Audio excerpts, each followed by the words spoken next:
High বন্ধুরা, কেমন আছো তোমরা সবাই? আশা করি সবাই অনেক ভালো আছো, সুস্থ আছো। মিসেস পূজা ফুড ব্লগে তোমাদের সবাইকে স্বাগত। তো এই দেখো, আমি দুপুরবেলা এখন 10:30-11টা বাজে। তো এখন চান করে এখন রান্না করতে যাব। আর তাতাই এখানে খেলা করছিল। আর আমার কাল থেকে একটু মনটা খারাপ ছিল, তার কারণ আমার পছন্দের দুটো জিনিস আমাকে ছেড়ে দিতে হয়েছিল। যাই হোক, কিছু করার নেই, ছেড়ে দিয়েছি। কারণ আমি বুঝতেও পারিনি যে আমার সাথে এরকম একটা ঘটনা হবে। তো যাই হোক, হয়ে গেছে, কিছু করার নেই। তো আজকে সোমবার, চলো আজকের আমি কি রান্না করি তোমাদের সঙ্গে শেয়ার করব। তো আজকের এই দেখো, ভাতটা বসিয়ে দিয়েছি প্রেসার কুকারে, আর এখানে ডালটা সেদ্ধ হচ্ছে। আজকে সোমবার যেহেতু ডাল করব আর সয়াবিনের ঝোল করব। তো ডালটা সেদ্ধ হয়ে গেছে, সেই জন্য আমি ডালটা একটু ঘেটে নিচ্ছি। তো আমরা যেহেতু ব্যাঙ্গালোরে আছি এখন, তো শাক সবজি তো তেমন কিছু পাওয়া যায় না। তো এইসবই এখন খেতে হয় বেশি। আর মাছ থাকলে শুধু মাছের ঝোলই রান্না হয়। তো আমি এখানে দেখো ডালটা ছুঁকবো, সেই জন্য আমি এখানে পেঁয়াজ, টমেটো, তেজপাতা, শুকনো লঙ্কা আর 5 ফোড়ন সব কিছু দিয়ে এটাকে ভালো করে ভেজে নেব। ভেজে নিয়ে তারপর ডালটা ছুঁকবো। আমি সহসা ডালে টমেটোটা দিই না, কিন্তু কি জানি আজকের মনে হলো যে একটু টমেটো দিয়েই ডালটা করি। তো আমার মা আমার শাশুড়ি মা টমেটো দিয়ে ডালটা খুব ভালো বানায়। তো আমি ওনার মতো তেমন ভালো পারি না, তাও চেষ্টা করলাম। তো উনি কীভাবে বানায় সেটাও আমি জানি না। তো আমি আমার মতো করে বানাচ্ছি। অনেকে ডাল সেদ্ধর সঙ্গে টমেটো সেদ্ধ করেও ডালটা করে। আর আমি এখানে পেঁয়াজের সঙ্গে ভেজে নিচ্ছি। তো পেঁয়াজ আর টমেটোটা দেখো ভালো করে ভাজা হয়ে গেছে। এখন আমি ডালটা দিয়ে দেবো এর মধ্যে। তো ডালটা দিয়ে ছুঁকে দিলাম। গন্ধটা তো অনেক ভালো বেরিয়েছে, জানি না কেমন খেতে হবে, কারণ অনেক দিন পর টমেটো দিয়ে ডাল বানাচ্ছি, তো সেই জন্য। আর তোমাদের দাদাভাই একটু ডাল যদি ভালো করে না ছোকা হয়, খেতেই চায় না।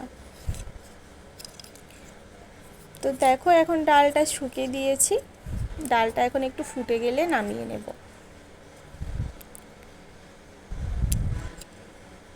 তো বন্ধুরা, আমার ডালটা হয়ে গেছে। এখন আমি করব আলু আর সয়াবিনের তরকারি। জানি না তোমাদেরকে ভালো করে দেখাতে পারছি কি না, কারণ ছেলেও দুষ্টুমি করছে, আর এক হাতে ফোন নিয়ে ভিডিও করছি, এক হাতে রান্না করছি। তো যেভাবে পারছি তোমাদের সঙ্গে শেয়ার করার চেষ্টা করছি। তো এই দেখো, সয়াবিনগুলো প্রথমে আমি ভেজে নেব। তো লবণ আর হলুদ দিয়ে আমি সয়াবিনগুলোকে ভালো করে একটু লাল লাল করে ভেজে নেব।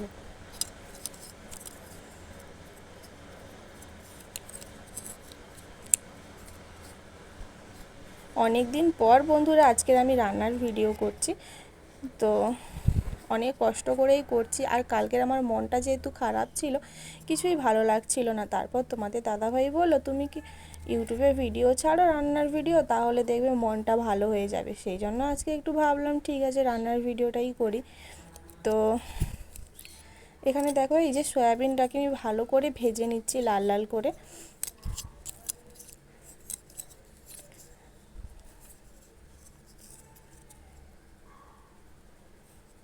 এই যে আমার সয়াবিনটাকে ভালো করে ভাজা হয়ে গেছে, এখন আমি এটাকে নামিয়ে দেব। দেখো একদম লাল লাল হয়ে গেছে, এখন আমি এটাকে নামিয়ে নেব। তো এখন তো ঠান্ডা পড়ে গেছে, তাই আমাদের গ্রামের দিকে অনেক শাক সবজি হয়েছে আমাদের বাড়িতে, আমাদের নিজের বাড়ি আছে। তো সয়াবিনটা নামিয়ে নিয়েছি, এখন আমি আলুটাকেও ভেজে নেব।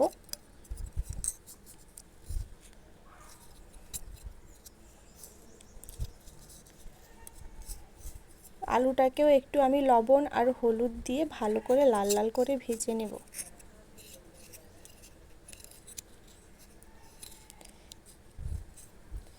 তো আমরা তো এখন ব্যাঙ্গালোরে আছি, সেই জন্য এখানে তেমন কিছু একটা রান্না বান্না করতে পারছি না, শাক সবজি তেমন রান্না বান্না হচ্ছে না। যে হোক একটা যাই হোক, দুজন তো থাকি, আর তাতাই তো এখন অনেক ছোট, সেই জন্য দুজনের মতো করেই একটা তরকারি হয়ে গেলে হয়ে যায়। তো তেমন কিছু রান্না করতে পারছি না, কিন্তু গ্রামে গেলে অনেক ভালো ভালো রেসিপি তোমাদের সঙ্গে শেয়ার করব, ইচ্ছে আছে। তো দেখো এই যে আলুটাকে এখন মানে লাল করে ভেজে নিয়েছি। এখন আলুটাকে আমি তুলে নেব। তো আমি এখানে রান্না করছিলাম আর আমার ছেলে এত দুষ্টুমি করছিল কি বলবো, কেন জানি না আজকের খুব কান্না করছে। তো ওই আলু ভাজা তেলের মধ্যেই আমি আরেকটু অল্প পরিমাণে তেল দিয়ে দিচ্ছি। তেলের মধ্যে দিয়ে দিচ্ছি তেজপাতা, গোটা জিরে। যেহেতু আজকের আমি মানে জিরে আর ধনে বাটাটা ইউজ করছি না, সেই জন্য আজকে গোটা জিরে ফোড়ন দিয়েই রান্না করছি। তারপর এখানে টমেটো আর পেঁয়াজটা আমি একসঙ্গে দিয়ে দিলাম। মানে একসঙ্গে দেওয়ার কারণ হচ্ছে যে টমেটো আর পেঁয়াজটা ভালো করে ভাজা হয়ে যাবে, সেই জন্য আমি টমেটো আর পেঁয়াজটাকে একসঙ্গে দিয়ে ভালো করে ভেজে নিচ্ছি। তোমরা চাইলে আলাদা আলাদা করেও দিতে পারো।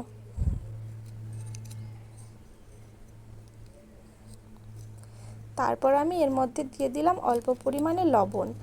লবণটা দিলে পেঁয়াজ আর টমেটোটা ভালো করে ভাজা হয়ে যাবে, সিদ্ধ হয়ে যাবে, একটু তাড়াতাড়ি ভাজা হয়ে যাবে পেঁয়াজটা।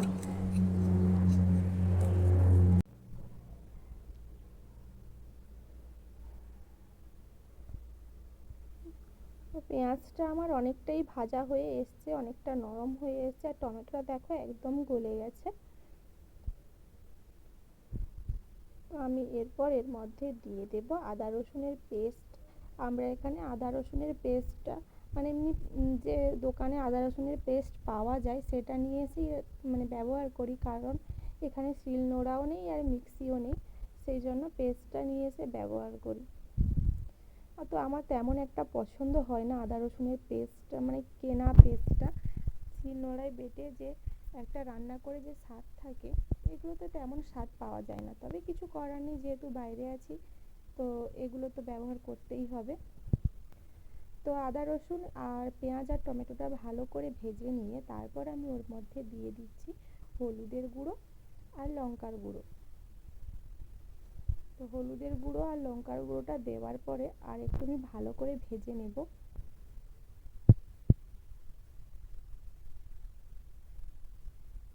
তো বন্ধুরা, যে কোনো রান্নাতে মশলা যতটা ভালো করে কষাবে ততটাই খেতে ভালো লাগবে। তো তারপর আমি মশলার মধ্যে দিয়ে দিলাম অল্প পরিমাণে জল। জলটা দিয়ে এবার মশলাটাকে আমি ভালো করে কষিয়ে নেব।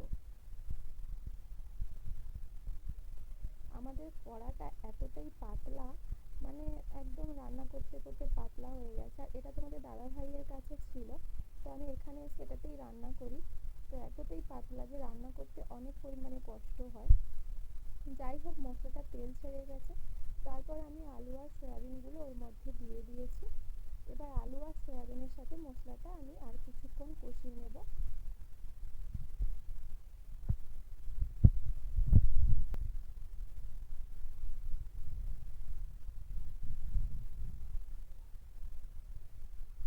তো আলু আর সয়াবিনের সাথে মশলাটা আমি ভালো করে কষিয়ে নিচ্ছি।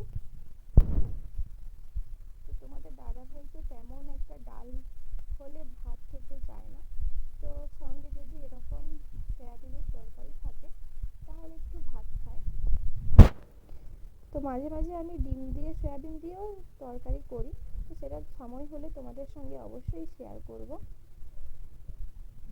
তো ভালো করে আলু সয়াবিন আর মশলা কষিয়ে নেওয়ার পরে আমি ওর মধ্যে দিয়ে দিচ্ছি পরিমাণ মতো জল। জল দিয়ে আমি এটাকে ঢাকনা দিয়ে কিছু সময়ের জন্য রেখে দেবো।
চলো জল আনতে হবে, চলো।